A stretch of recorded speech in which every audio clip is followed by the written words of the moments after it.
When the Dragon Swallowed the Sun is a documentary. This is about the Chinese occupation of Tibet. A very important piece of current affairs. It's quite a dull film, Joe. Oh. In many ways, I mean, of course, it's admirable that a film wants to delve a little bit deeper. You know, it's not just speaking to the Dalai Lama, who of course is involved in it, but it's not just about him. It speaks to lots of different people, actually. Exiled Tibetan students and artists and political leaders. Actually, quite a large part of the film concentrates on China as well, and looks at the situation over there. So it is balanced, and this is all good. That's what you want from a documentary. You don't want it too biased. But it is quite dry.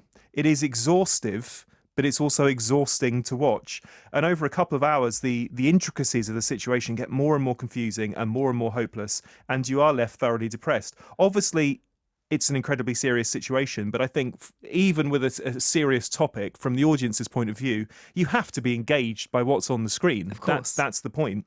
And I don't think this is sharp enough and skillful enough cinematically to really achieve that.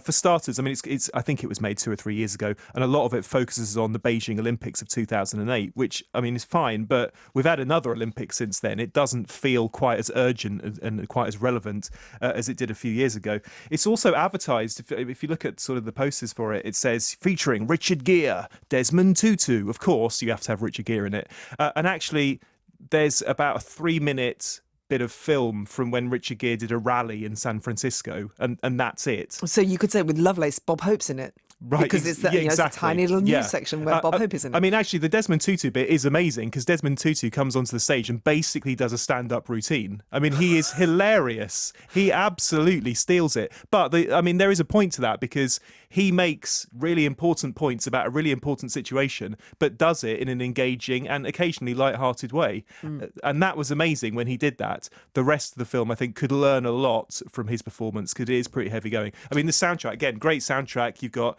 like Tom York and Damien Rice, but you know, that speaks volumes, doesn't it? It's quite hard work. Okay, and the film is, just remind us the title. It's called When the Dragon Swallowed the Sun.